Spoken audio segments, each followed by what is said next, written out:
Djeca koja citaju i slušaju najbolje priče postaju ljudi koji misle.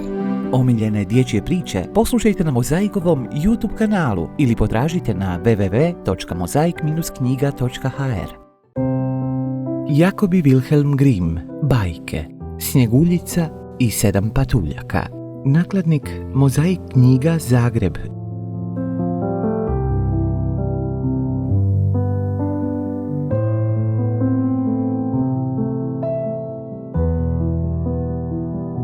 Bilo je to usred zime, padao je gusti snijeg, a kraljica je sjedila kraj prozora od crne banovine i vezla. Pogledala je kako snježi i dok je gledala, ubode se u prst i 3 kapi krvi padnu na snijeg. Kako se samo boja krvi na snijegu lijepo crveni, pomisli kraljica.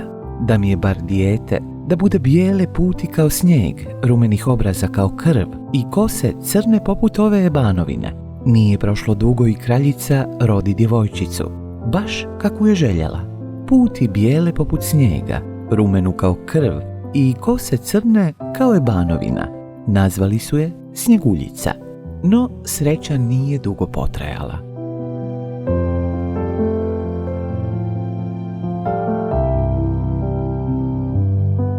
Nedugo nakon što se Snjeguljica rodila, majka joj umre. Godinu dana poslije, kralj nađe drugu ženu i oženi se njome. Ta je žena bila vrlo lijepa, ali ohola i vječito srdita. Nije mogla podnijeti nikoga ljepšeg od sebe. Imala je ona i čudesno zrcalo i često bi stala pred njega, gledala se i pitala: ogledalce, ogledalce moje, reci mi, najljepši na svijetu tko je? A zrcalo bi odgovorilo: vi ste, kraljice, najljepši. Kraljica je bila zadovoljna jer je znala da zrcalo govori istinu.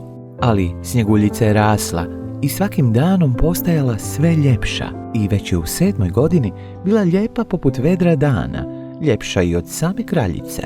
Nakon nekog vremena kraljica opet upita zrcalo: ogledalce, ogledalce moje, reci mi, najljepši na svijetu tko je? Zrcalo odgovori: vi ste, kraljice, lijepi, ali Snjeguljica je ljepša od vas.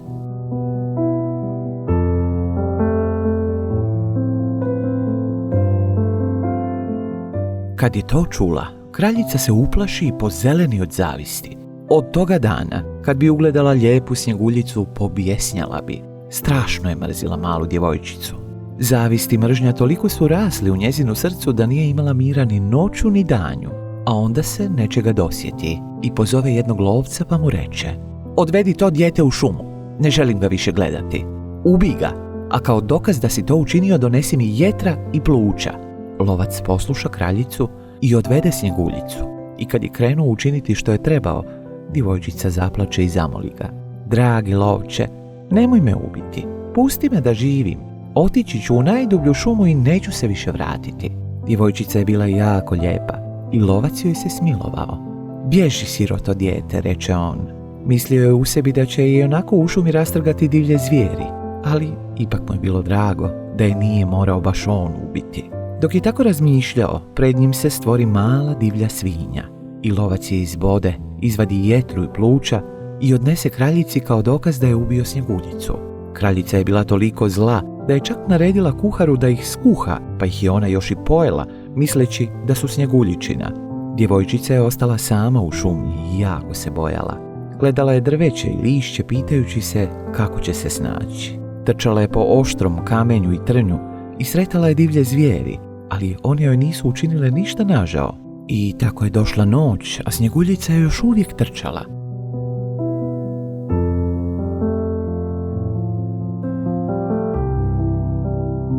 I bila je jako umorna. Tada ugleda neku kućicu i odluči ući u nju da se malo odmori. U kućici je sve bilo jako malo, ali lijepo uređeno te uredno i čisto. Bio je tu stolić s bijelim stolnjakom. Na stolu je bilo 7 tanjurića, pokraj svakog tanjurića žlica, nožić i šalica, te 7 vrčića. Uza zid je bilo 7 krevetića, prekrivenih sa 7 prekrivača. Snjeguljica je bila gladna i žedna i sa svakog je tanjurića uzela malo variva i kruha i iz svakog vrča popila malo vina. Onda, onako umorna, poželi odspavati, ali joj nijedan krevetić nije odgovarao, ili je bio predug ili prekratak. Tek je 7. bio baš za nju i ona u njega legne. Onda se pomoli i slatko usne. Kad je pala noć, u kuću se vrate gospodari, a to su bila 7 patuljaka, koji su u planini kopali i tražili zlato. Zapale oni 7 svojih svjetiljčica i osvijetle kuću, te primijete da nije sve u onakvom redu kakav su ostavili. Tko je sjedio na mojoj stoličici? Upita prvi. Tko je jeo iz mog tanjurića? Kaže drugi. Tko je jeo moj kruh? Začu se treći. Netko je pojeo moje varivo? Nastavi četvrti. Tko je dirao moju vilicu? Začudi se peti. Tko je rezao mojim nožićem? Naljuti se 6.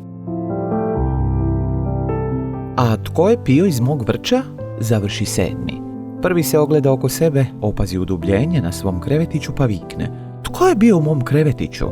I u mom je netko ležao, zaviču svi.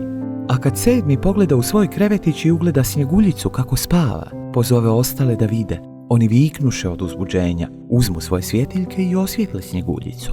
O Bože, Bože, sviće uglas, kako lijepo dijete!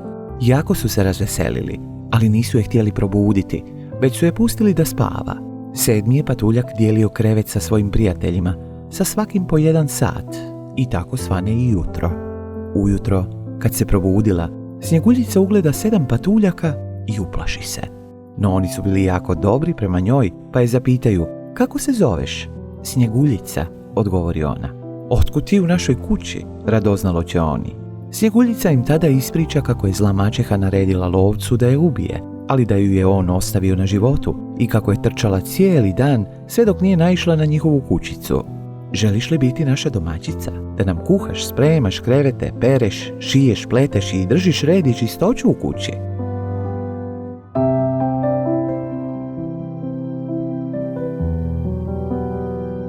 A možeš i ostati kod nas koliko želiš i ništa ti neće nedostajati, navale pitanjima patuljci.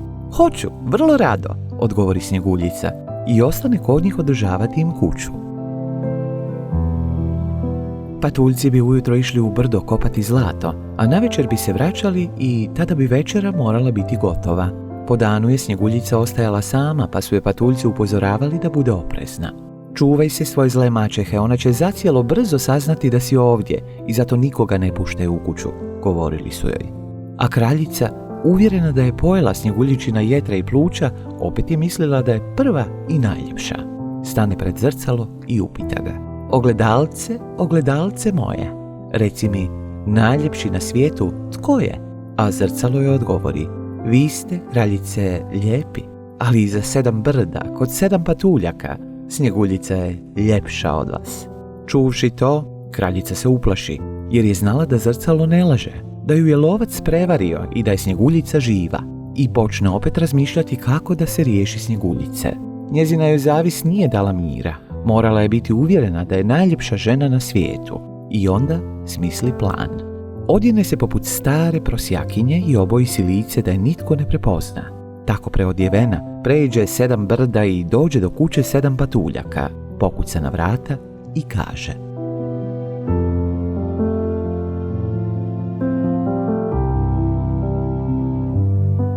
Imam svega za prodaju. Snjeguljica provjeri kroz prozor i upita: Dobar dan, gospođo, što to prodajete? Imam svega, dobre i lijepe robe, odvrati stara. Imam pojasa u svim bojama, i izvadi jedan ispleten od šarene svile. Ovo je čestita žena, pomisli Snjeguljica. Mogu je pustiti u kuću, pa otključa vrata i kupi si lijep pojas. Kako si ti lijepa djevojčica, lukavo će stara. Dođi da ti stavim svileni pojas. Ne sumnjajući ništa, Snjeguljica stane pred staricu i pusti da joj stavi pojas. Ali stara je počela toliko stezati pojas da je Snjeguljica ostala bez daha i pala kao da je mrtva. Eto, dosad si bila najljepša, kaže stara i pobjegne iz kuće. Malo poslije toga stignu i patuljci kući na večeru. Kako li su se samo uplašili kad su je ugledali kako nepomično leži na tlu kao da je mrtva. Oni je podignu i vidjevši da je prejako stegnuta pojasom, oni ga razvežu i Snjeguljica opet prodiše. Kad su čuli što joj se dogodilo, patuljci joj rekoše: Ta stara žena nije bio nitko drugi nego zla kraljica. Čuvaj se i ne puštaj u kuću nikoga dok nas nema. A kad je kraljica stigla kući, opet stane pred zrcalo i zapita: ogledalce, ogledalce moje, reci mi, najljepši na svijetu, tko je? A zrcalo joj odgovori, vi ste kraljice lijepi, ali iza 7 brda kod 7 patuljaka Snjeguljica je ljepša od vas. To kraljicu jako rasrdi, jer je shvatila da je Snjeguljica i dalje živa. Tada pomisli kako će ovaj put morati smisliti nešto što će doista uništiti Snjeguljicu. Kraljica tada načini otrovni češelj, preruši se u staricu i krene preko 7 brda prema kući 7 patuljaka. Kad dođe do kuće, pokuca na vrata i vikne, imam svega za prodaju. Snjeguljica provjeri kroz prozor i reče joj, idi dalje, ne smijem nikoga pustiti u kuću. Pa smiješ valjda pogledati što nudim, reče stara i izvadi otrovni češalj. Snjeguljici se je češalj svidio i ona nesmotrena otvori vrata. Stara joj proda češalj, a onda joj lukavo kaže, daj da te čestito počešljam. Jadna Snjeguljica nije ništa posumnjala i dopusti staroj da je počešlja. No čim je češljem prošla kroz kosu, otrov je počeo djelovati i djevojka se onesvijesti.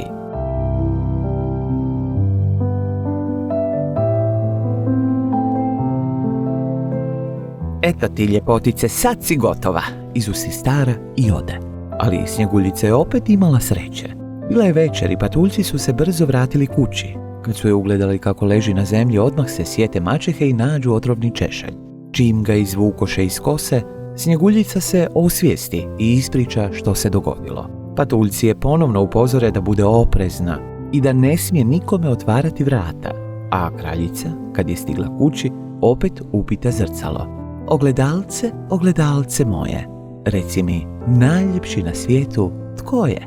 A zrcalo odgovori, vi ste kraljice lijepi, ali iza 7 brda, kod 7 patuljaka, Snjeguljica je ljepša od vas.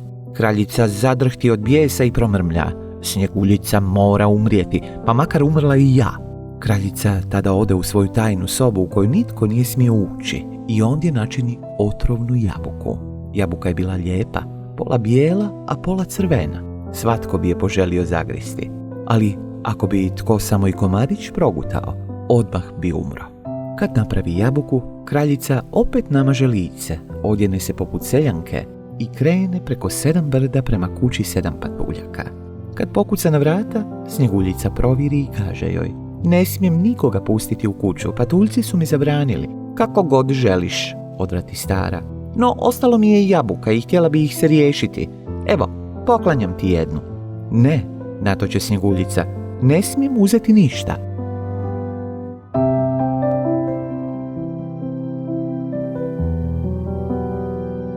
Bojiš se otrova, lukavo će stara. Evo, ja ću prerezati jabuku. Tebi crvena polovica, meni bijela. A kraljica je jabuku napravila tako da je samo crvena polovica bila otrovna. Snjeguljica je znatiželjno promatrala svoj dio jabuke, pa kad je vidjela da i stara jede, pruži ruku i uzme otrovnu jabuku. No čim je zagrizla, padne mrtva na zemlju. Kraljica je pogleda i progovori zlobno se cereći. Bijele puti poput snijega, rumenih obraza poput krvi, crne kose kao je banovina. Sad te ni tvoji patuljci neće moći probuditi. Završi zločesto i ode. Kad je došla kući, opet zapita zrcalo. Ogledalce, ogledalce moje, reci mi najljepši na svijetu, tko je? Napokon dobio odgovor koji je čekala. Vi ste kraljice najljepši. Kad to čuje, zlobno joj se srce smiri. Ako se tako srce uopće ikada i može smiriti. Patuljci se navečer vrate i nađu Snjeguljicu kako leži na tlu. Nije disala, bila je mrtva. Oni je dignu, sve pretraže ne bili našli što otrovno. Razvežu joj pojas, ponovno počešljaju. Poprskaju hladnom vodom, ali ništa nije pomoglo. Snjeguljica je bila mrtva. Patuljci polože Snjeguljicu na odar, sjednu oko nje i zaplaču. Plakali su za njom 3 dana. Htjeli su je zakopati, ali izgledala im je nekako živo i zdravo i obrazi su joj bili crveni. Ne možemo je samo tako zakopati u crnu zemlju, zaključe patuljci i načine stakleni ljes, kako bi se djevojku moglo vidjeti sa svih strana. Polože je u taj ljes zlatnim slovima, ispišu njezino ime i još dodaju da je bila kraljevska kći. Patuljci izlože ljes na brdu, a jedan patuljak ostane kao stražar. I životinje su je dolazile oplakivati, i sova, i gavran, i na kraju golubica. Snjeguljica je dugo ležala u ljesu Izgledala kao da je živa, činilo se kao da spava. I dalje joj je put bila poput snijega, obraz je rumeni kao krv, a kosa crna kao ebanovina. Jednog dana naiđe kroz šumu jedan kraljević i zamoli patuljke da kod njih prenoći. Kraljević opazi na brdu lijes i u njemu snjeguljicu i pročita što su patuljci napisali. Onda se obrati patuljcima. Dajte mi tijelo te djevojke, daću vam sve što poželite. Nema tog blaga za koje bismo ti je dali, rekoše patuljci. Dajte mi je, jer si više ne mogu zamisliti život ako ne gledam tu ljepotu. Voljet ću je i poštovati kao da je moja.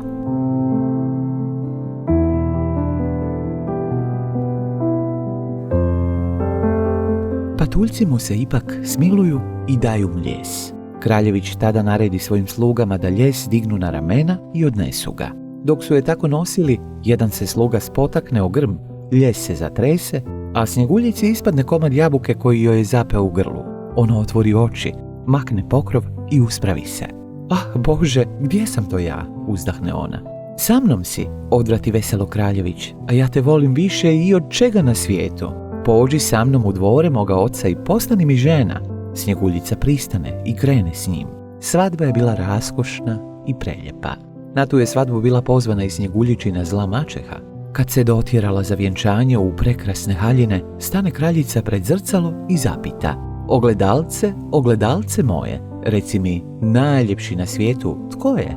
Zrcalo odgovori: Vi ste, kraljice, lijepi, ali Snjeguljica je ljepša od vas. Kad je to čula, kraljica izgovori mnogo ružnih riječi i uhvati je takva ljutnja da nije znala što će od muke.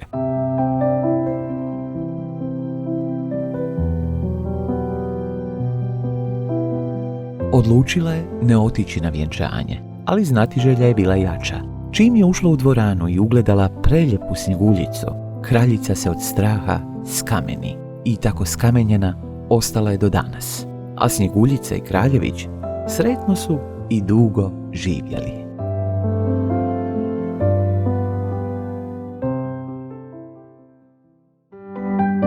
Djeca koja citaju, Isusa u najbolje priče, postaju ljudi koji misle.